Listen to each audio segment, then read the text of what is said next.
Then importance and fundamentals of rheology. That means this is for most important how the rheology concept is applied. The foremost important in the formulation of medicinal cosmetic creams, pastes and lotions. While your formulation of a creams, paste and lotion. While your formulation means after applying the creams, for example creams, lotions, after formulation that is applied to the skin, while you are applying the ointment or creams are uniformly distributed. That means the distribution of creams, the rheology concept is there. For that reason, while your formulation, paste, creams and even lotions also, the rheology concept is there. And second, the formulation of emulsion, suspension, suppository and tablet coating. While your formulation of these formulations, the rheology principle is playing an important role.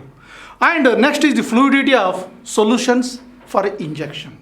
While you are giving injections, the withdrawal the injection into the syringe, while you are injecting at the site, the flow of liquid from the syringe, the concept behind that rheology. Not only even some other mixing of flow of materials, while you are preparation of formulation of different dosage forms, while you are mixing, the rheology concept is playing an important role. And pouring the liquids from the containers and even removal of dosage form from the bottles. That means these are all behind that the rheology concept is playing an important role. And coming to the passage of liquid from the syringe needle and also extrusion of paste from the tubes and influence of choice of processing equipment of a pharmaceutical system is also for most important. That means finally we can say the patient acceptance of the product, the patient acceptability of the product, that is physical stability, biological availability, absorption rate of drugs in the especially gastrointestinal tract. All these parameters will depending upon the rheology only. Behind that, the rheology concept or principle is playing an important role. And for example, the importance of rheology, that means while you are manufacturing of dosage form, some important things are there while you are manufacturing of different dosage forms, like the materials undergone for that is process such as mixing of materials. Different mixtures are used for the mixing of materials. While you are mixing, the concept, rheology concept is playing an important. And flowing through the pipes, fluid flowing through the pipes, filling into the containers. That means flow property is related to the selection of mixing equipment. That means depending upon what type of mixing equipments we are using. That is for most important. Coming to handling of drugs while your administration, the syringeability of medicines, the pouring of liquids from the containers and the exclusion of ointments from the tubes. All these formulation while you are handling, the rheology concept is playing an important role. Then flow of liquid always is expressed in terms of viscosity. The flow of liquids is always expressed in terms of viscosity. Then viscosity is defined as resistance to flow of a liquid to internal friction between the different layers of the liquid when it flows. That means the shear stress. These are the different headings we are going to study. One is viscosity, second one is shear stress and velocity gradient. The shear stress is defined as force per unit area, that is expressed in terms of, that is F by A, which is applied to bring about the flow.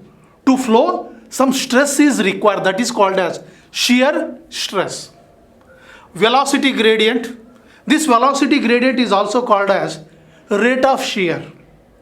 Rate of shear, that is denoted by dV by dr. The rate of shear is defined as the change in the velocity dV with infinite small changes in the distance, that is dr. That is called as rate of shear. That means always the shear stress is directly proportional to rate of shear. Shear stress is directly proportional to rate of shear. That means here the shear stress is F by A and directly proportional to rate of shear is denoted by dV by dr. That means F by A is equal to nu n, that is dV by dr, in which n or nu you can say, that is coefficient of viscosity. The nu is the coefficient of viscosity. Therefore, the viscosity is calculated by formula nu is equal to F by G, where F is equal to F by A, we already discussed, that is shear stress, and rate of shear, that is G, is equal to dV by dr. Finally, always the unit for viscosity is expressed in terms of, that is poise, in terms of centipoise or Cp. The viscosity is expressed in terms of centipoise.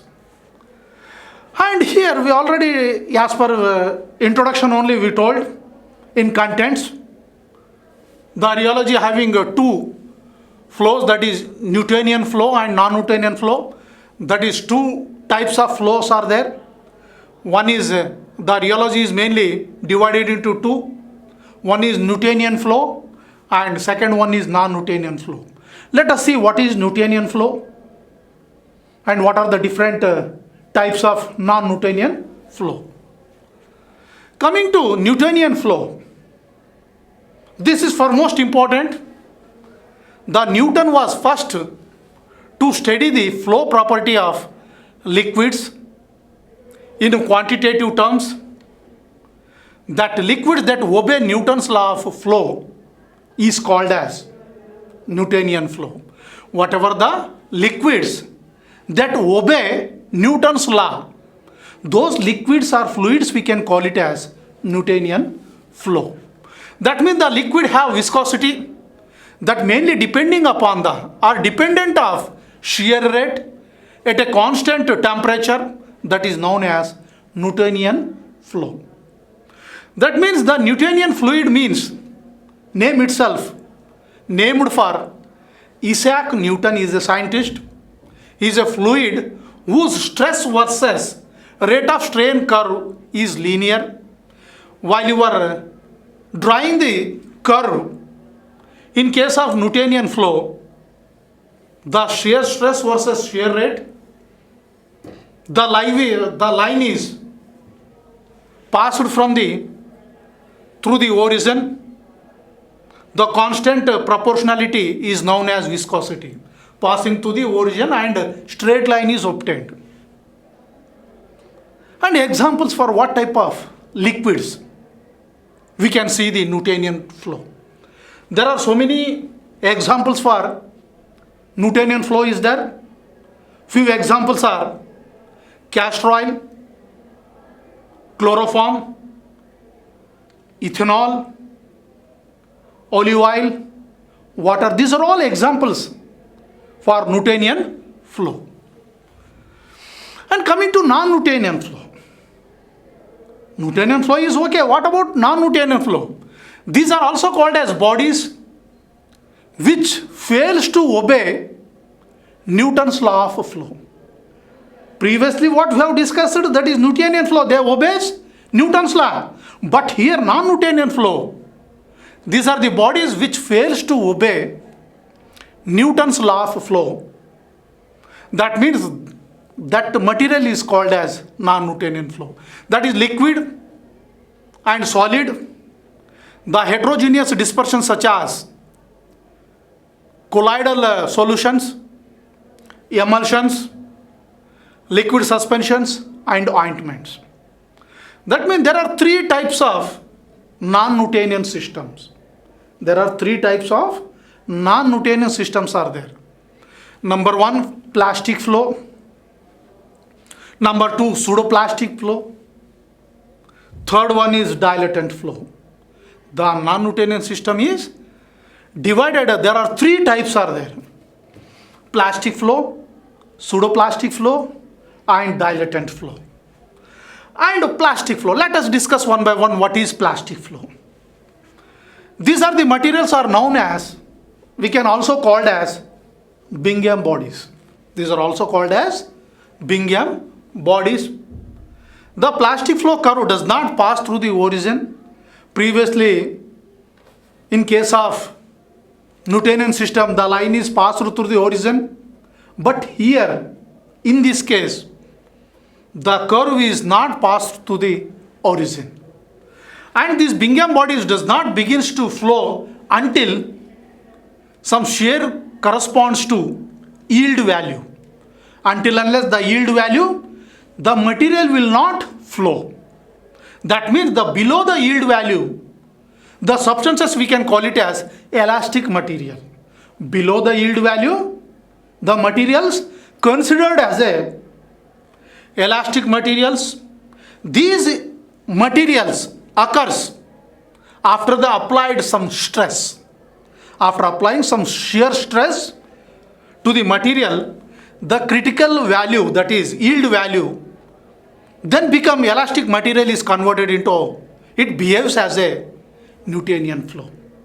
It behaves approximately as a Newtonian flow.